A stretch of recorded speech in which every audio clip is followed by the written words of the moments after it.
I think it was Steve Bannon that actually said on his War Room show in the morning, I think a couple months ago, he said China's not communist. He said China's more capitalist than America.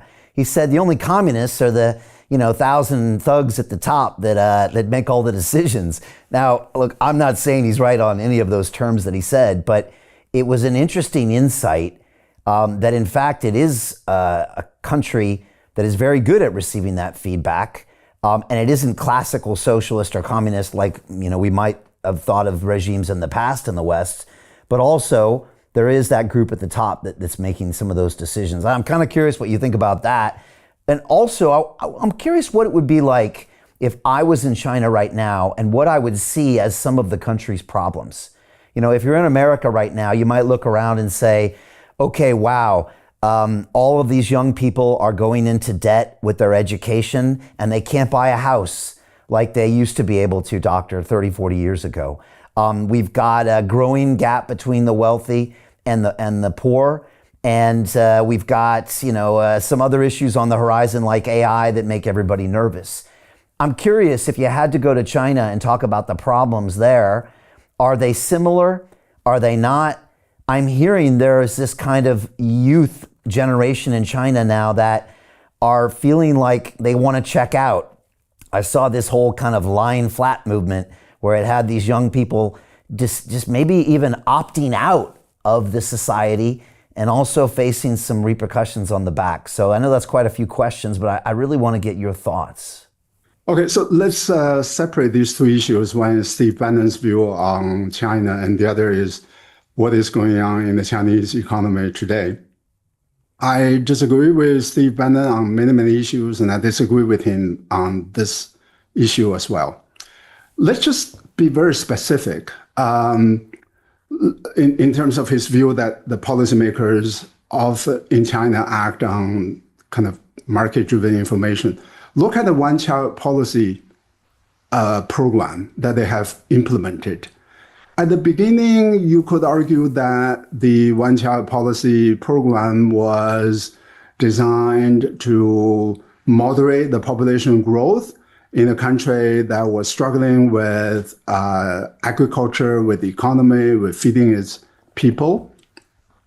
But over time, it became increasingly clear to everybody that the one-child policy was going to be extremely destructive of the economy and of the society, of the basic social contract, marriage and fertility. And also in a Confucian society, you need the younger generation to take care of the older generation.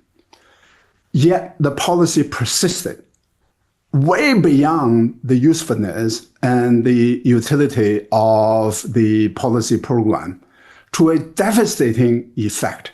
Today, the Chinese birth rate is falling, somewhere something like the replacement rate ratio is 2, right? So you need 2 children to replace their parents. And China's ratio today is somewhere 1.2, 1.3, falling rapidly. And it is creating huge problems in terms of the economy and economic growth. And by the way, the information about how wrong that policy was available for many, many years. Academics wrote about it, and I wrote about it, and yet all of that was dismissed. And then they acted to reverse the policy by 2015. It was already too late. Peter Thiel took $500,000 and turned it into $1 billion using the exact same techniques we're using inside the investment club. He met a CEO, his name was Zuckerberg. He pitched him the deal and he said, okay, I'll give you $500,000. Mark went public and sold the shares to people like you. Well, what happened to Peter? Well, he exited and got a 2,300x return. The wealthy invest in early stage companies, folks. The public markets are for suckers. It's a rigged game. By the way, this happens in crypto as well. It's called pre-sale tokens. This is Solana. Does anybody know this chain? They sold pre-sale tokens for 4 cents. And you can see the date on there, April 5th, 2018. Look at Solana today, folks.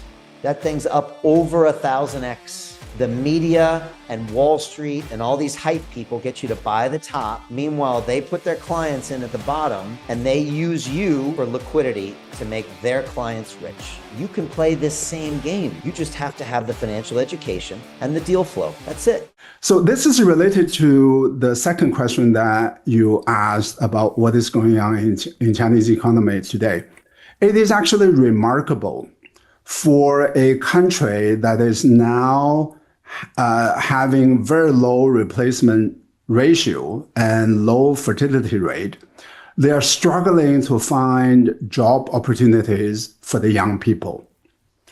And the visual indicator of that is that if you go to China today, you order a meal, often the meal is delivered to you. A lot of these delivery people, young people, went to fancy colleges, and then they graduate. They cannot find jobs in companies, in businesses, in technology, and then they have to settle for being delivery people. I mean, to me, this is a massive underutilization of the talents and the capabilities of the Chinese young people. And this is a signal, a symptom of the lying flat phenomenon that you described, because the economic prospects are not very bright. People are writing off work as a way to make continuous improvements. And for years and years, the Chinese economy experienced many strains and problems and issues. But for many, many years, the young people in China were optimistic. They believed in themselves. They believed in their ability to uplift themselves, to improve their livelihood by working hard, by studying hard. That began to change 3 years ago, 4 years ago, during the pandemic, and then after the pandemic. That pivot was extremely risky for the Chinese economy when so much of the society converted from optimism to pessimism. And that has a huge effect across the board, not just in terms of the work, but also in terms of the ability of the middle class to consume, whereas the Chinese economy has this massive production capacity without comparable level of the consumption. And that spells implications for the rest of the world, for the United States, for Europe, and for other parts of the global economy, because the export is really the only way for the Chinese economy to generate revenue growth. To continue watching the rest of the episode for free, visit our website londonreal.tv or click the link in the description below. Hi, it's Brian Rose from London Real. You probably know that we've just recently been re-platformed on YouTube after 25 months completely in the dark. The truth is, I really need your help.